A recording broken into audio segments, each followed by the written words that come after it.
দর্শক, আমি এই মুহূর্তে আছি ঢাকা 19-এর সহকারী রিটার্নিং অফিসারের কার্যালয়ের সামনে। এখানে আমাদের আপনাকে আগেই জানিয়ে রাখি যে এখানে 275টি কেন্দ্রের মধ্যে 90টি কেন্দ্রের ফলাফল এসে পৌঁছেছে।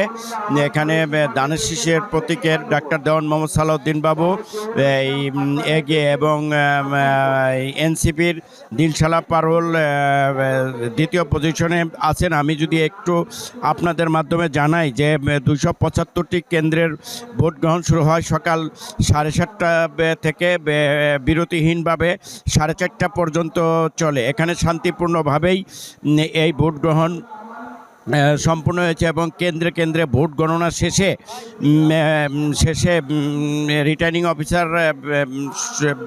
অফিসারের কার্যালয়ে নিয়ে আসছে এবং এখানে লাইন ধরে তারা সেগুলো জমা দিচ্ছেন এবং জমা দিয়ে তারা ফলাফল এখান থেকে ঘোষণা করছেন। এই ঘোষণায় এবং এখন পর্যন্ত আইনশৃঙ্খলা রক্ষাকারী বাহিনীর ব্যাপক মোতায়েন আছে।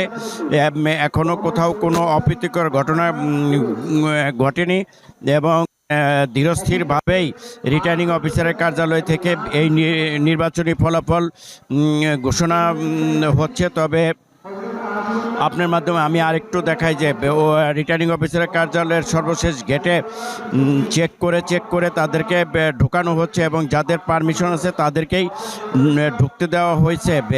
আমি যদি একদম বাহিরের দৃশ্যটা আপনাদেরকে মাধ্যমে একটু দেখাই যে পুরা উপজেলা চত্বর এখন মানুষ আর মানুষে একাকার। যারা ভোট গণনা শেষ করে কেন্দ্রের থেকে এখন জমা দিয়ে দিচ্ছেন, তারা এগুলো জমা দিয়ে নির্বিঘ্নে বাড়ি ফিরে যাচ্ছেন।